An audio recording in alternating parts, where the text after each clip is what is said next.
रात को मुक्तेश्वर आए, होटल हिल टॉप में रुके थे। अभी हमारे साथ होटल के मालिक है, उनसे थोड़ी बहुत जानकारी लेते इस मुक्तेश्वर के बारे में, कैसा है वो। तो बताइए सर, ये मुक्तेश्वर कब से फेमस हुआ है और कितना पुराना है? देखिए भाई साहब, ऐसा है, मुक्तेश्वर होने को तो बहुत पुरानी जगह है। हम्म। इसको स्टार्टिंग में इसका जो लोकल जो नाम था, उसको गांव वाले जो आसपास के जो लोग थे वो इसको मोतेसर के नाम से जानते थे। अच्छा। मुक्तेश्वर बाद में इसका नाम पड़ा, हम्म। लेकिन लोकल लैंग्वेज में जो इसका नाम था वो था मोतेश्वर। अच्छा। ये कहानी मैं आपको बता रहा हूँ कि हम मान के चलें कि इस कहानी जो मैं आपको बात बता रहा हूँ, इसकी स्टार्टिंग जो हुई, ये मान के चलें आप कि 1893 से। 1893 में क्या हुआ कि ब्रिटिशर्स लोगों ने उनको आवश्यकता हुई एक ऐसी जगह की जहाँ पर वो वैक्सीन बना सकें और सेरम बना सकें। अच्छा। क्योंकि उससे पहले मुक्तेश्वर जो वेटनरी इंस्टीट्यूट था वो इंपीरियल वेटनरी इंस्टीट्यूट के नाम से जाना जाता था, या उनकी एक लैब हुआ करती थी पूना में। हम्म। पूना में जो अंग्रेज़ों की सेना के जो घोड़े होते थे या अन्य जो जानवर होते थे, तो उस समय की जो बीमारियां होती थी उनको उन्होंने उसके लिए वैक्सीन बनाने की वहाँ पर कोशिश करी, लेकिन पूना में उन्होंने इसके लिए एक जो लैब थी वो इस्टेब्लिश की।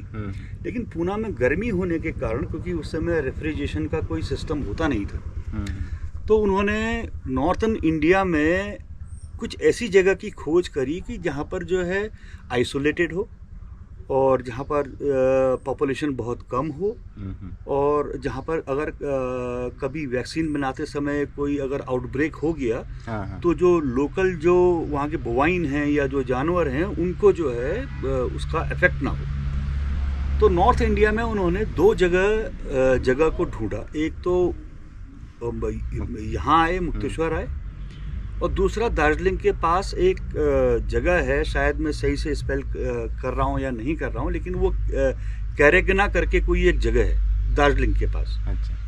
हो सकता है कि मेरे ये शब्द में कुछ वो गलत मैं कह रहा हूँ, लेकिन एक जगह वो भी थी। हाँ। अब चूंकि क्या था कि काठगोदाम का जो रेलवे स्टेशन था, हाँ। वो नज़दीक पड़ता था पूना से, और एक्सेसिबिलिटी जो थी इस रीजन के लिए काठगोदाम से बहुत इजी थी। और मुक्तेश्वर जो था, इसकी हाइट 7,500 फीट की हाइट थी, और जो भी काम वो करते, अगर वो दार्जिलिंग ले जाते लैब को, तो वो बहुत दूर पड़ रहा था उस ज़माने में, जस्ट डबल होता है मुक्तेश्वर का पूना से। तो उन्होंने इस जगह को जो है चूज़ करा, क्योंकि यहाँ पर बर्फ़ भी बहुत ज़्यादा गिरती थी उस ज़माने में। तो अब आजकल तो बर्फ़ गिरती नहीं है, बहुत कम गिरती है। अच्छा। 1 फुट, 1.5 फुट, 2 फुट बर्फ़ गिरती है, लेकिन उस ज़माने में 4-4, 5-5 फीट बर्फ़ गिरा करती थी, और भी 6 फीट, कभी कभी तो 8-8, 9-9 फीट बर्फ़ यहाँ पर गिर जाया करती थी, क्योंकि पॉल्यूशन नहीं था, पॉपुलेशन कम थी, व्हीकल्स वगैरह नाम मात्र के हुआ करते थे। तो ये बहुत आइसोलेटेड जगह थी, हाइट भी बहुत अच्छी थी यहाँ की, और एक्सेसिबिलिटी इस जगह के लिए काठगोदाम से बहुत आसान थी।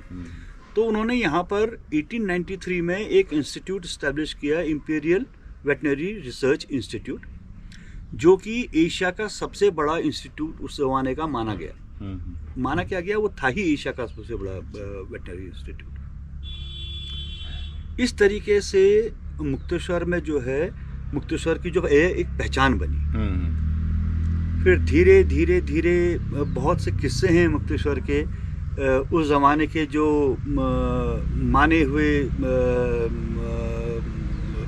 एक हंटर हुआ करते थे, जिम कॉर्बेट।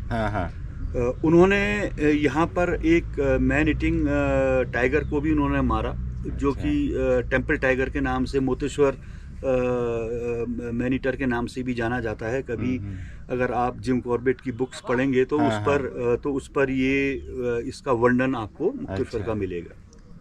तो अभी ये मतलब पीक सीजन कौन सा है यहाँ का? उससे पहले, पीक सीजन के बारे में बात करने से पहले, मैं आपको एक चीज़ ये भी बताना चाहूँगा कि मुक्तेश्वर में जो है एक टेम्पल भी है यहाँ पर, जो महादेव का टेम्पल है। इसकी भी स्थापना जो है बहुत पुराना टेम्पल ये माना जाता है। अच्छा। कोई कहता है 500 साल पुराना टेम्पल है, कोई कहता है 350 साल पुराना टेम्पल है, लेकिन काफ़ी पुराना है, क्योंकि ये मान के चलिए 200 से 300 400 ऐसा कुछ साल का ये टेम्पल है यहाँ पर। पहले एक छोटा हुआ करता था, लेकिन उसका बाद में धीरे धीरे टेम्पल का डेवलपमेंट हुआ। तो आज जो एट प्रेजेंट जो आप स्वरूप देखते हैं टेम्पल का, ये आज की तारीख में है। हाँ। बड़ा इसकी महत्वता है आज की तारीख में। और काफ़ी लोग जो है यहाँ पर ऑल ओवर इंडिया जो है लोग बाग यहाँ पर मुक्तेश्वर में खासकर इस टेम्पल की वजह से आते हैं। तो ये एक संक्षिप्त में जो है मुक्तेश्वर की जो है आपको मैंने उसका परिचय दिया मुक्तेश्वर का। तो अभी ये जब हम आए सितंबर में, वो थोड़ा मुझे ऑफ सीजन लग रहा है, मतलब उतनी भीड़ नहीं है अभी यहाँ पे। हाँ देखिए, ऐसा है ना, ऑफ सीजन तो होता है। हाँ। मतलब ऑफ सीजन का मतलब आप ये कह सकते हैं कि जब लोग बाग बहुत कम आते हैं या छुट्टियां नहीं पड़ती हैं प्लेन्स में, गर्मियों की छुट्टियां नहीं होती हैं। ये टर्म ऑफ सीजन आज से 10 साल 15 साल पहले तक रेलेवेंट हुआ करता था। क्योंकि जो घूमने की प्रवृत्ति की होती है जिन लोगों की, जो लोग ट्रैवल करना चाहते हैं या एक्सप्लोर करना चाहते हैं नई जगहों के लिए, उनके लिए सीज़न हो चाहे ऑफ सीज़न हो या ना हो, वो कोई माने नहीं रखता। क्योंकि घूमने का मतलब किसी भी सीज़न बेस्ड नहीं है। क्योंकि सीज़न तो सभी है। आप स्प्रिंग में आ जाओगे तो वो स्प्रिंग सीजन हो गया, समर में आ गए तो वो समर हो गया, रेनी सीजन में आ जाओगे तो वो रेनी सीजन हो गया। क्योंकि 4 सीजन है हमारे देश में, तो ऑफ सीजन तो कोई नहीं है। लेकिन आदमी का जो आने का जो भीड़ आती है, उसको लेकर के हमने एक पैटर्न बना दिया है, सीजन या नॉन सीजन। सीजन तो मेरे हिसाब से सभी है। अगर आप ऑटम में अगर आप यहाँ पर आओगे तो तब इसकी सुंदरता उस हिसाब से देखोगे आप। अगर आप जो है रेनी सीजन में आओगे तो फिर वो तब और ग्रीन लश चारों तरफ वातावरण होता है, तो वो सुंदरता अलग होती है। समर्स में लोग बाग यहाँ पर इसलिए आते हैं क्योंकि प्लेन्स में गर्मी बहुत होती है, छुट्टियाँ भी होती हैं, तो वो समर सीजन हो गया। और अगर आपका स्प्रिंग में अगर आप आओगे तो उस समय स्प्रिंग में यहाँ पर जो है जो बगीचे हैं उनमें पेड़ों में फूल होते हैं। और फूल मतलब हर चीज़ जो है प्रकृति सोने के बाद जो उठती है वो स्प्रिंग में उठती है, जाड़ों में सो जाती है प्रकृति, है ना। तो सीजन का ऐसा सच नहीं है। अब तो ऐसा है कि लोगों के पास पहले तो लोग बाग प्लान बना करके आते थे, गाड़ियाँ ट्रेन बुक करते थे, उसमें सीट बुक करते थे, या बसों में जो है एक पूरी प्लानिंग से आते थे। लेकिन अब जब से लोगों का रोज़गार बढ़ा है, लोगों की इनकम बढ़ी है, और व्हीकल्स जो हैं बड़े इजीली जो है बैंकों से मिल जा रहे हैं, तो लोगों की परचेजिंग पावर जब से बढ़ी है, तो अब आजकल हर किसी के पास जो है खुद की अपनी गाड़ी है। और आदमी अपने हिसाब से, अपने टाइम के हिसाब से, अपनी जब भी उसको अपनी व्यवस्थाओं से थोड़ा सा छूट मिलती है, या वीकेंड्स होते हैं जब छुट्टी होती है, या 1-2 दिन की कोई छुट्टी हो बीच में, तो आदमी अपने अपने घरों से पहाड़ की ओर को निकल जाता है। तो अब आप इसको एक टाइम टेबल पर नहीं बांध सकते हैं कि सीज़न कौन सा है या ऑफ सीज़न कौन सा है। क्योंकि जो होटलर्स होते हैं या जिनके होम स्टेज हैं या जिनके बड़े बड़े होटल्स हैं, उनके लिए तो वो हर दिन सीज़न है जब उनके यहाँ कस्टमर आ रहे हैं, है ना। बराबर जी, ठीक है। थैंक यू अंकल जी, अच्छा, आपने इतनी कोई बढ़िया जानकारी दी है। My pleasure. हम जरूर आएंगे फिर एक बार। बिल्कुल बिल्कुल, आप आइए, मोस्ट वेलकम। अब आप मेरा तो फ़ोन वगैरह आप लेकर के जाइएगा। हाँ, मुझे वैसे मैं आपको मुक्तेश्वर से हिल टॉप से क्या क्या चीज़ें दिखाई देती हैं वो मैं आपको थोड़ा सा बताऊं, अगर आप मेरे साथ चलेंगे तो। हाँ। ये सामने की जो आपको ये एरिया दिखाई दे रही है, जो ये हिल्स दिखाई दे रही है वाले सामने, इसके ठीक पीछे भीमताल हल्द्वानी इधर है। अच्छा।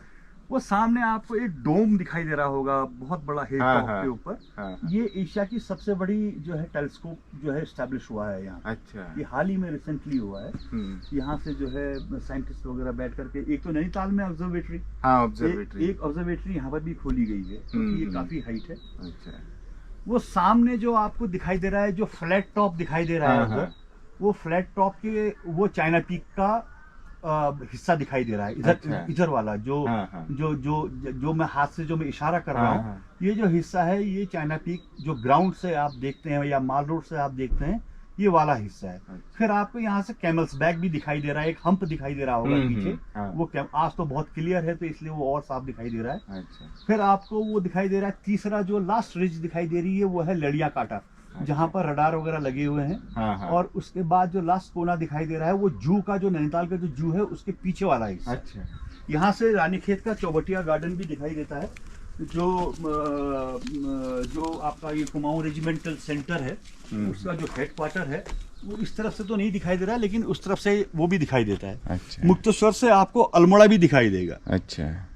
और वो सामने जो वो पहाड़ खुदा हुआ दिखाई दे रहा है, हाँ। उसके बाद जो वो एक छोटा सा हिलॉक हाँ, दिखाई हाँ। दे रहा है ऊपर, उसके ठीक पीछे गर्म पानी और खैरना है। अच्छा। और ये सामने वाली जो एरिया हो गई, ये जो सामने जो आपको रोड दिखाई दे रही है खुदी हुई, हाँ, हाँ। इसको सदबुंगा बोलते हैं, सूपी सदबुंगा हो गया। ये सामने कशा लेक हो गया। इधर जो है भटेलिया है इस तरफ। अच्छा। और बाकी ये जो सारी एरिया है, ये हाँ, जो भी हाँ। आप दिखाई दे रहे हैं, ये टावर्स के इधर जो ये टॉप दिखाई दे रहे हैं आपको, हम्म। और ये जो जंगल आपको ये दिख रहा है सामने, हाँ, हाँ। ये इंडियन वेटनरी रिसर्च इंस्टीट्यूट की एरिया है। अच्छा। तो ये पूरा IVRI कहते हैं इसको। हम्म। इस पहाड़ के बाद जो ये रोड है, रोड के अपोजिट में तो ये IVRI की एरिया हो गई। अच्छा। और इधर को जो है ये जो यहाँ के रेजिडेंट हैं, लोकल लोग हैं, जो ये उनकी एरिया है। नैनीताल में गए थे हम ऑब्जर्वेटरी, लेकिन वो काफी दिनों से बंद है शायद। पता नहीं, इसका तो मुझे खैर कोई हाँ। नॉलेज नहीं है अभी। तो ये सराउंडिंग्स हैं जो हिल टॉप होम स्टे से आपको दिखाई देती हैं। ये पूरा एरिया जो है 360 डिग्रीज का पूरा दिखाई देता है। और ये इधर सनराइज देखिए। हाँ। हिल टॉप की जो है मेरा जो होम स्टे है, इसकी खासियत ये है कि आप सवेरे अगर 6 बजे उठें तो आपको सनराइज दिखाई देता है, देखा है। और शाम को अगर आप देखें तो सनसेट दिखाई देता है। तो हिल टॉप एक ऐसी एरिया है, या मुक्तेश्वर का टॉप एक ऐसी एरिया है कि जिसमें आपको सुबह से लेकर शाम तक का जो है धूप रहती है यहाँ पर। हाँ। सुबह भी देखा हमने सनराइज, कल तो सनसेट देखा ही। जी जी। कल आप नहीं थे, आपका लड़का था, तब आए हम। चलेगा, देखते अभी विंटर में स्नोफॉल जब रहेंगी। हाँ, तब एक बार- स्नोफॉल का देखिए, ऐसा ना कि स्नोफॉल लास्ट ईयर तो बहुत कम हुआ, नहीं के बराबर हुआ। स्नोफॉल का जो मेन रीजन होता है वो वेस्टर्न डिस्टर्बेंस के ऊपर जो है ज़्यादा हाँ। वो रहता है। हाँ, हाँ। अगर वेस्टर्न डिस्टर्बेंस अगर सही है हम्म। तो यहाँ बर्फ़ काफ़ी गिर जाती है, 2-3 फीट गिर जाती है। अच्छा। अगर आप ये जहाँ से सूरज उग रहा है, अगर आप यहाँ से सीधे हवा में के जरिए अगर आप उड़ते हुए प्लेन से चले जाएंगे तो आप जापान पहुँच जाएंगे। अच्छा। और अगर सीधे अगर आप ऐसे जाएंगे, ये वेस्ट है, हाँ। तो आप पाकिस्तान होते हुए वेस्टर्न कंट्रीज पहुँच अच्छा। जाएंगे। तो ये है, ये ईस्ट इधर है और वेस्ट इधर है। और यहाँ से हिमालय भी और ये है नॉर्थ ना? हो गया, इधर हाँ। नॉर्थ है सामने, तो यहाँ हिमालयस वगैरह, तिब्बत वगैरह की एरिया आ जाती है इधर। हम्म। और ये साउथ हो गया, ये दिल्ली वगैरह, हाँ, हाँ। मनाली, मुरादाबाद। चलेगा, ठीक है सर। चलो, थैंक यू। वेलकम।